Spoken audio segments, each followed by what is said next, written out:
Yeah. Guys, it's a long way down. Don't piss off the women. Okay? They'll put you down there quicker than anybody else can. They can destroy you faster than the IRS. Know that. Okay, we're getting back into this. The GoPro, I'm assuming it's running? All right, cameraman says it's running. We're going to get back into this. There were some important points. We just relocated up to the back deck. Sorry if you like the cars. We'll get back to our talking points, but we actually want to do a little round table. You can't see them. You can't see them, but we bought both cameraman Mac and our entrepreneur friend Brad. He's like the newest. Him and his wife are the newest addition to the entrepreneur club. He doesn't want to be on camera, but we're still going to grill him. It's super cool because we're getting into property development. Guess what he does? He's got a roofing company. Imagine how making all these connections do down the road. People say, well, what are you going to get out of what you're doing? Well, I don't invest in today, I invest in the future. Now we got all these really cool people who want to come on this journey, and they get a piece of all the action that we're creating. So I'm going to quit talking about us. And I got a really big roof. He's got a really big one that he wants to show you. So all right, what we're gonna do is we left the garage, but just so you don't think that everybody came from money, we're gonna go around the table. We're gonna start with me because I'm the most important. And yeah, exactly. Actually, we're gonna start with cameraman Mac. You can't see him, but we're gonna say what was our very first car and the approximate value. Cameraman Mac, can we hear it? It's a 1985 Toyota Corolla, and it was $3,000. $3,000. He's really old, so back then $3,000 was like $1 million. That was like $1 million. That was a huge sum of money. Yes, when you got to buy things for cash because there weren't loans in what was that 1920?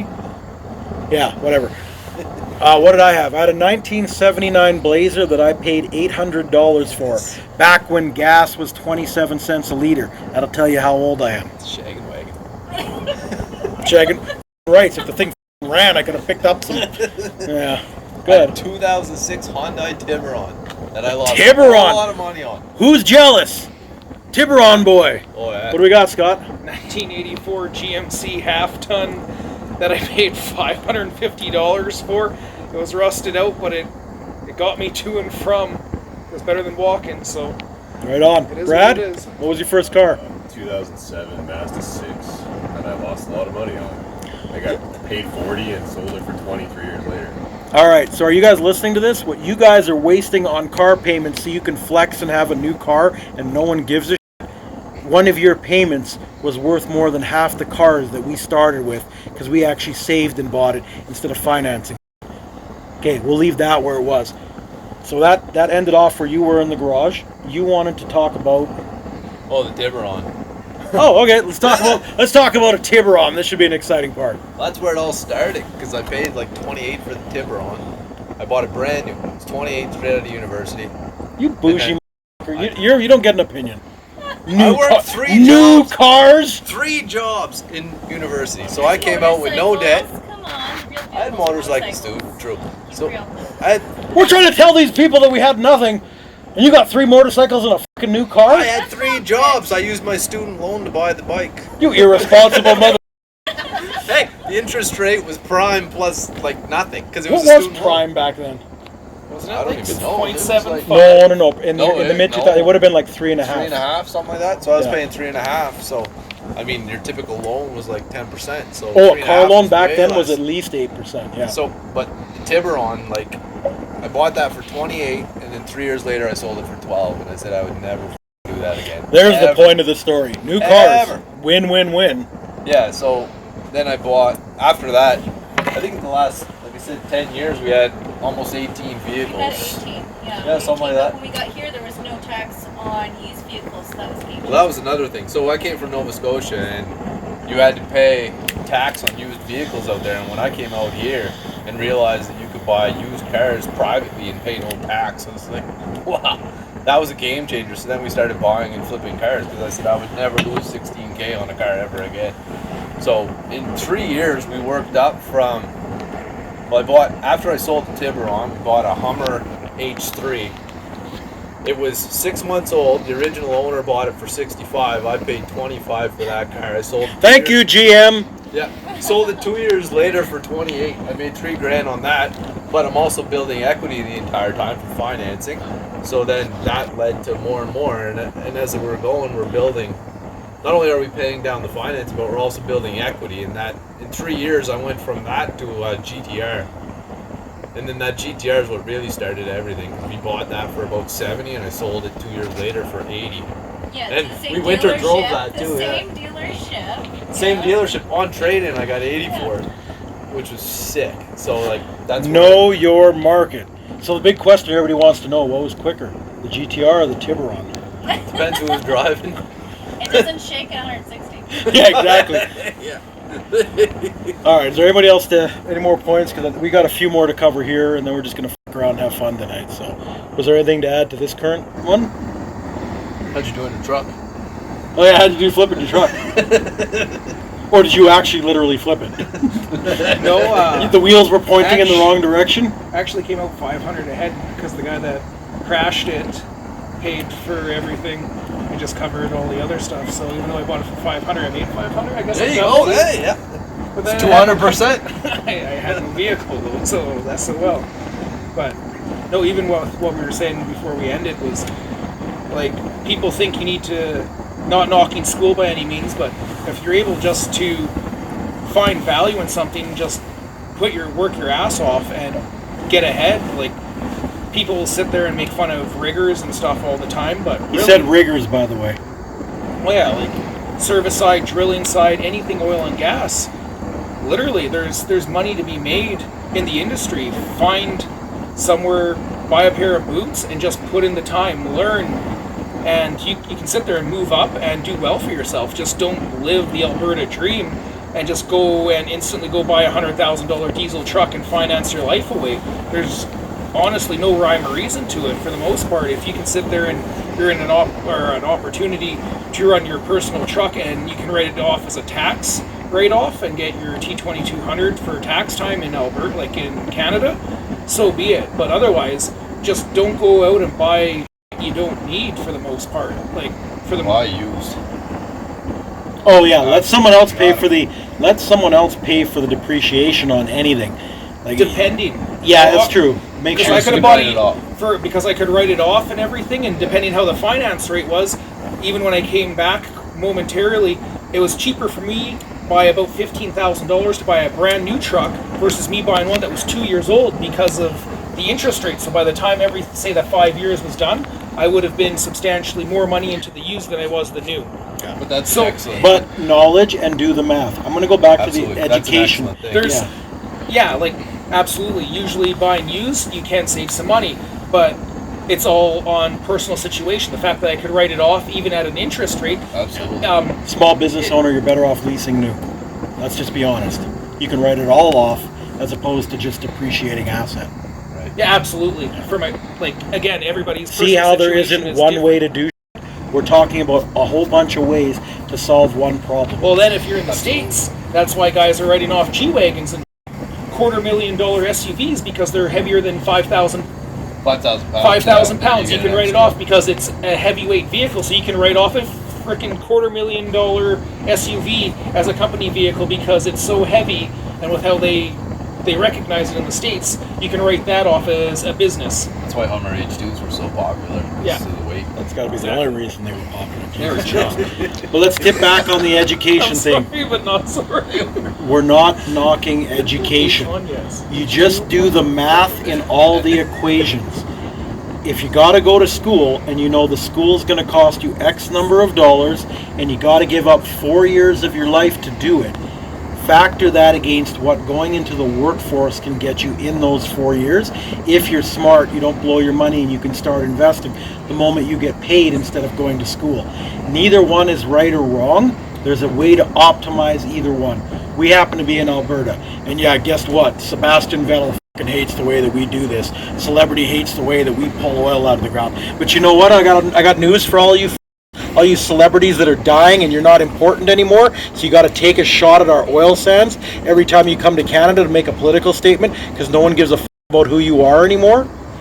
You, especially you, Sebastian Vettel. You've been driving an F1 car for 15 years. We don't own anything that burns as much gas as you do while you make your $40 million a year. It's funny how he can be so against something that's paid him. Oh yeah, multiple you're times. rolling large with all this kind of shit. You haven't been able to drive a car since 17. You couldn't even keep a Ferrari facing forward, and you're going to tell us we're ruining everything. F*** off. Even though if you look at old school Fort Mac and you talk to the previous generations, that the reclamation has actually made the land more usable, got rid of it because of just the oil oozing out, and just actually reclaimed and made that area so The much oil better. out, put it back. Yeah, sort of like recycling. They took all the So it's like sticking it in, pulling it out. Yeah. like that, but way less fun. And it's lubed because it's got lots of oil.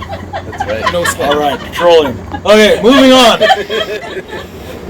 Sleeping in the basement, Chris. Keep it going. Yeah. Okay. All right. So yeah, we basically ended off that inflation is higher than anything that the average person invests in. We talked about Canada. We've just crossed 8% on inflation. The U.S. is fast approaching 11 by the end of the year. Just ask yourself. You don't even need to comment on it. What has your money done in the last year? And if you want to change it, maybe you should keep listening. Yeah, we make jokes. We get a little sarcastic. I got a little bit of profanity. I'm Italian. I say exactly what I'm saying. Some people call it a curse. I call it me. I don't care. But just ask yourself. We're not judging you. We're literally giving you a whole bunch of different opinions on how we got somewhere. They're telling you they're doing it by being employed. I'm telling you, Brad just told you, we did it the entrepreneur way. There isn't one right way. Okay, I don't care how woke you are, you don't know how to do it the exact right way. So just find what works, get as much knowledge as you can, and apply that to where your aptitudes lie. If you find you're good at investing, please do. I mean, I took a shot at crypto before, but that's not because I don't believe in crypto. Everything can be a good investment if you understand the investment. Can you make money in crypto? Yes. Is it going to be the future? Blockchain, crypto, Bitcoin, all that kind of. Yes, it will be the future. That's not the lie. The lie that you're going to retire tomorrow, so dump all your money in. Ask everyone that's bankrupt right now. Crypto is a good thing to invest in, but don't put all your eggs in there. That's not difficult. You know what I mean? That's what we were getting at. It wasn't a shot at crypto. It's a shot at people just putting their money somewhere because someone else told them. Well, I got a bridge to sell you if that's the case. And actually, no jokes aside, we're building a bridge, so if you want to do that, we can do. That's neither here nor there. Next question. So yeah, inflation is greater than most people's investments are returning right now. So you're going backwards. You've literally lost 2 years of your life to COVID. Make some changes. What's the next point? Please do not ask successful people how to make money. They've figured out, like what I just said, where their aptitudes lie to make money. If you're interested in something, you'll pay more attention to it. If you like the stock market, guess what? You're going to research the stock market. Don't get into real estate. Maybe you're like me and you hate the stock market. I'll tell you right now. I got at the beginning of the year my stock portfolio, and I say stock portfolio because your portfolio is not what stocks you own. Okay? Because diversifying your portfolio, if all you have is stocks, guess what? Buying 5 different stocks mean you have 5 different things down. Your portfolio is your life. So you could have stocks, you could have real estate, you could invest in like a venture capitalism, you could be an angel investor.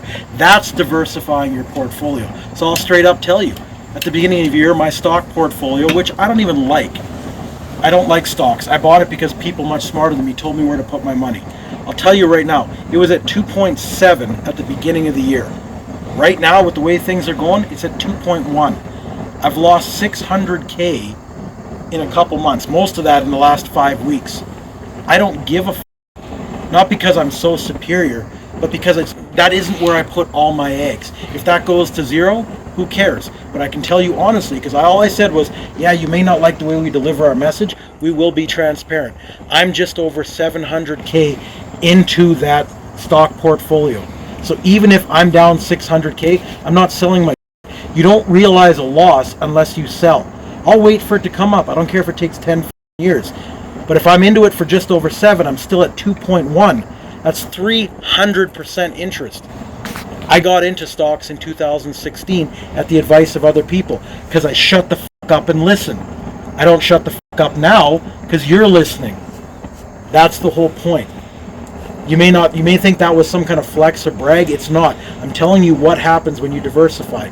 You don't get scared and panic because you're down 600K in 2 months. You understand the world. What's happening right now is that I'm buying more. What do you do, girls? What do you do when your favorite bag's on sale? You go and you buy it because you want it. Guys, what do you do if you're the car you want? When does it come on sale? Yes. When No, he was on doesn't. sale? I'm sorry, the girls are correcting me. I was trying to make an example. It was bad because, high-end doesn't go on sale, which is actually a super good point. That's how you value yourself. I bargained. Does gold ever go on sale?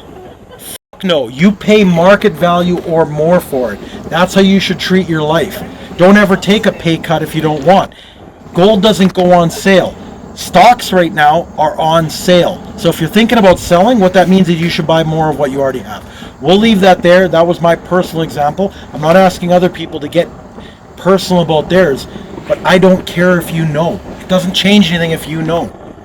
I want everyone watching this to be well off. That's why we're forcing these topics so you understand. If you're the next millionaire that you know, or better yet, the next billionaire that we can all know, more power to you. You want to know why? Because with you being a billionaire, you no longer have to be in the 9-to-5 grind. You can come with us when we build schools around the world. We build libraries in countries without books. We build things that take money. No, money isn't the most important thing. It doesn't make you better than someone. But you know what you need to build a fucking school? You need some hands for labor and a lot of fucking money.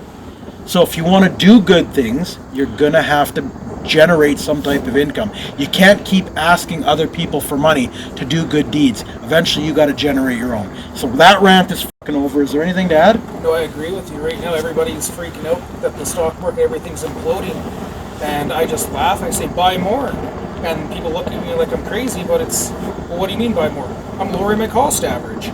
So if you buy... Can you explain averaging down? So averaging down is, say you buy 100 shares and it costs you $1,000. The market then goes down to, say, for round numbers, goes down so to... basically the math is $10 a share got him to the $1,000 mark. Yeah. So now, say the market is where it's at. Let's say it crashed, it's at 50. So now that same stock is now at $50 a share versus 100. So you go and you buy the same $5 instead of 10. Sorry. So you now go and buy 100 shares of that. You technically bought 200 shares at an effective rate of $75 a share. So for it to go and start making you money again, instead of it needing to cross or hit that $100 share price again, you only need it to hit 75, and then you're starting to profit. All of them make money. Yeah, so now you're... That's called averaging down. You're averaging down your holding cost. Well, then even with that, buy shares, buy market, and you can have it auto-directed where some of the companies will pay out a really good dividend that's paid out. Talk to, if you don't do it yourself, so it's self-directed, or have one of your advisors and have them reinvest that dividend payment. So every quarter, you're constantly going and buying more shares. So like percentages of it or everything else. So every 3 months, you're slowly building more and you're making more in dividend payments. You're collecting more shares, and overall, you're just on autopilot. Like, kudos to those that can day trade, but still, like, talking to a lot of people, you can lose a lot of money or you can make good money. But you'll sometimes hear that the people that sort of direct it and leave it be without trying to mitigate it as often as possible are the ones making more returns. I'll gladly stand corrected because there's some amazing day traders out there, but for the general public, that's why I'm generalizing it, is if you have something that's on autopilot, it pays out a dividend, have that dividend payment go and buy more shares of that stock that's already paying you out the dividend that you're happy with. You'll sit there and keep making money without you having to direct it or contribute any more of your time to that piece. It's not an end-all, be-all by any means to build wealth, but it's still something it's still like us from our original conversation. Have your money constantly making money, because you can get paid out your dividend. It'll sit there on the Canadian side, your RSP or your TFSA. When you get paid your dividend, it sits in your cash account. Unless you personally direct it, it's sitting there idle. It's not making you interest. It's actually devaluing itself because of inflation. So talk to your advisor if you have one. I personally use one because it is a little bit easier. Yes, they take a percentage, but overall, long term, the grand scheme of things, me having the advisor and helping give me a plan and a goal still gives me something to reach to, and me being that individual, I like seeing my bank accounts go up and everything else. So I try to sit there and still take part of it to continue to advance everything. If you are more hands-on and you self-direct it, be aware of when your dividend gets paid out. So if it's paid out, say on the 15th of the next quarter, so if it's already your dividend was paid out in March, April 15th, get ready to hop on your account, go into your cash, and then allocate that cash into whatever fund you want. So that way your money's not sitting stagnant and then getting devalued by inflation, which is almost at double digits even in Canada now. So I gotta interject. What he just, we'll call it a rant for 2 minutes, that would have cost you $1,500 to sit down with a high asset account manager to be told. We're not here to just spout off or flex. What he just told you would have cost you a fortune to pay an expert for. Listen to this shit. How old are you? Let's just throw it out. I just turned 38. You just turned 38. He's younger than me. How old are you? Same. These aren't... Brad? 34. You're talking to six-figure people crossing into the seven figures. These aren't 80-year-olds who've had to take a lot. This is just people that learned. They put their egos aside and learned. This is the whole point of what we're getting at. This knowledge you have to pay for. Why check cash, yeah, I need my ass. Why check cash,